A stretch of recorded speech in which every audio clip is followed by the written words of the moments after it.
Good afternoon, ladies and gentlemen. My name is Stephen Dunn, Managing Director of Savvy Group, which consists of Savvy Construction and Savvy Maintenance and Renovations. We're here today to talk about demystifying the building process. Who are we? John Pert in the middle heads up the Savvy Construction alongside myself on projects between 1 and 6 million, ranging from a range of projects from colleges to listed buildings, new housing developments, offices and schools.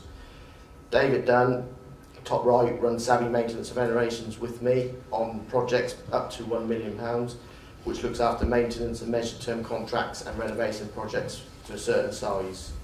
I'm top left, running day-to-day maintenance projects and details on site within the business and taking care of business development, running projects, staff, and basically picking up all issues. From the outset, I'd like to say we are much better at construction than we are at speeches, so please don't judge us. Got some paper flying around everywhere. Okay, so why is understanding the business process, the building process beneficial to business? To sustain economic growth, you have to facilitate development, invest in employment and provide infrastructure that allows communities to expand.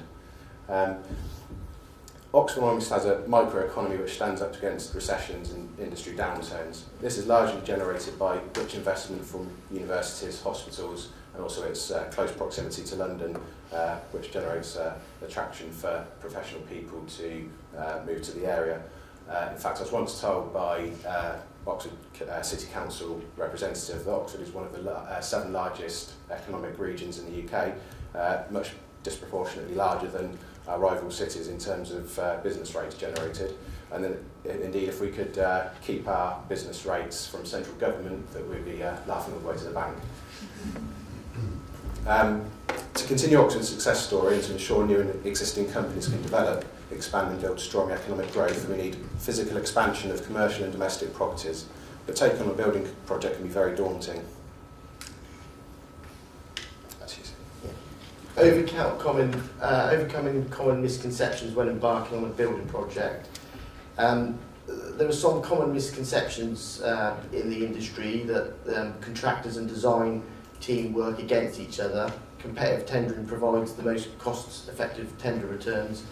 The contractor wishes to claim for every bit of additional money for extra work at every opportunity. Build projects always overrun. And tradespeople are not skilled as they used to be. And also construction contracts always end on a sour note. In comparison to how things were done 20 or so years ago, things have moved on hugely in the construction industry from all walks, from the safety to the way things are done. What we now see, compared to when I started in the industry, is that we get involved very early on in the construction team and in the design processes to try and iron out as many issues as possible.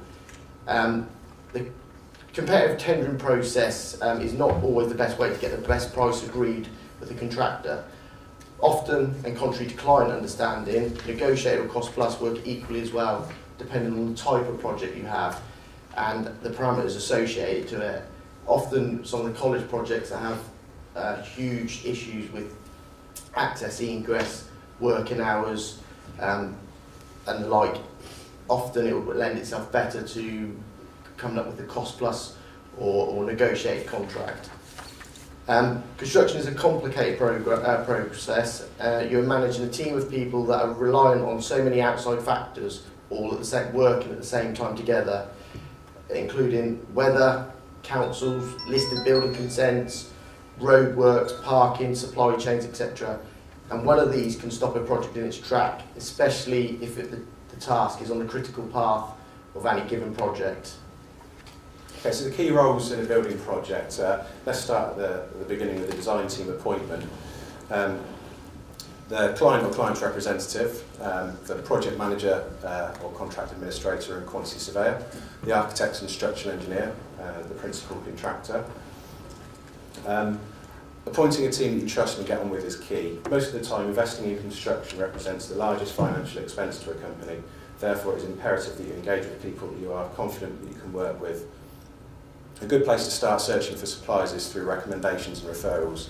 The key to running a successful project is a strong collaborative team approach where all parties to the contract work together with a mutual goal. Each member of the team plays a vital role, and understanding this and the importance of each other is paramount.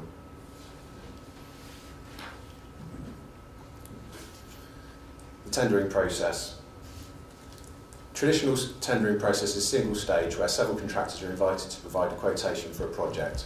Contractors then price work from designs drawn up and provide their best quotation. In principle, this seems the most obvious procurement route, however there's a better way. The issue of traditional competitive tendering is that designs are usually rushed and not coordinated. This leads to clashes in the designs, usually between that of the architect and the structural engineer.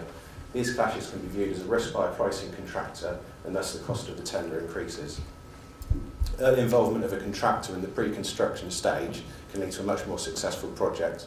Greater opportunities to discuss design details and obtain valuable input from a specialist supply chain can place greater emphasis on partnerships and negotiating rather than blind pricing battles that don't always get you the cheapest quotation.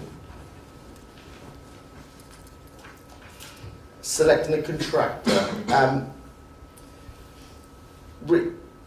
There is a good way that work will progress in a positive manner, which is probably to interview your contractor, get a feel for their experience and approach to the work, see the whites of their eyes, ask the questions, and ask to see current and completed projects to see how they run their sites.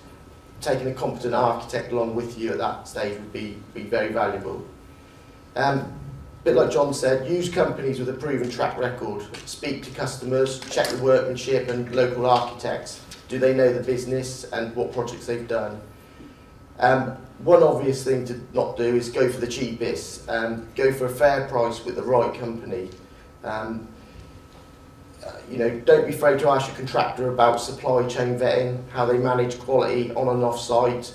By on site we mean day-to-day workmanship, off site maybe like joinery products. Do they go to the factory and check the workmanship and how they're being done? And don't be afraid to ask questions about where they source materials and how they source them. But if you don't feel comfortable, don't take the risk. Contracts in construction are complicated, and it's better that you have someone you can work with rather than somebody you're having to look over your shoulder with that are going to take an advantage at every opportunity given.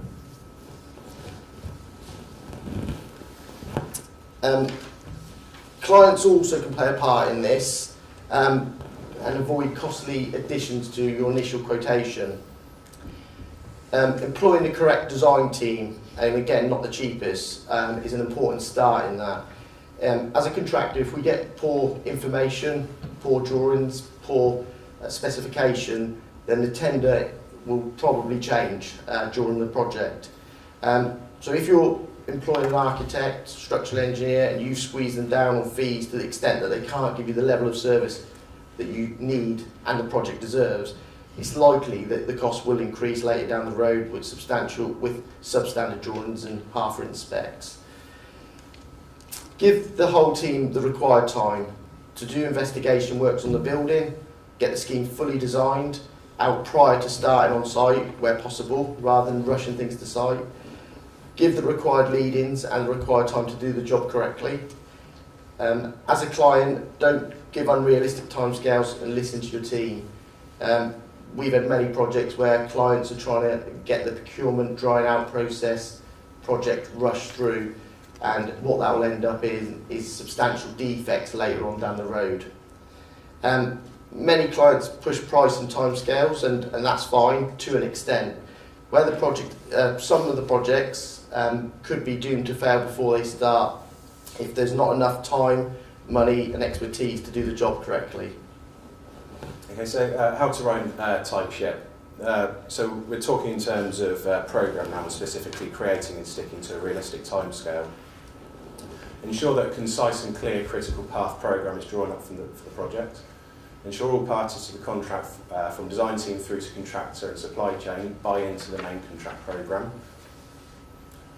This will ensure accuracy of the contract period to its greatest potential. This goes back to our early involvement note. It's important we draw on the knowledge and experience of our specialist supply chain to establish their requirements for timescales. This information is fed into the programme to provide a realistic programme period. That draws the conclusion of our presentation. Building projects don't have to be intimidating. If a project is set up correctly and the right appointments are made, then great things can be achieved. So a few photos of some of the buildings that we've recently completed for different clients, and in the bottom right hand we're up for nominated for an award by the local authority for tomorrow evening, so it can work.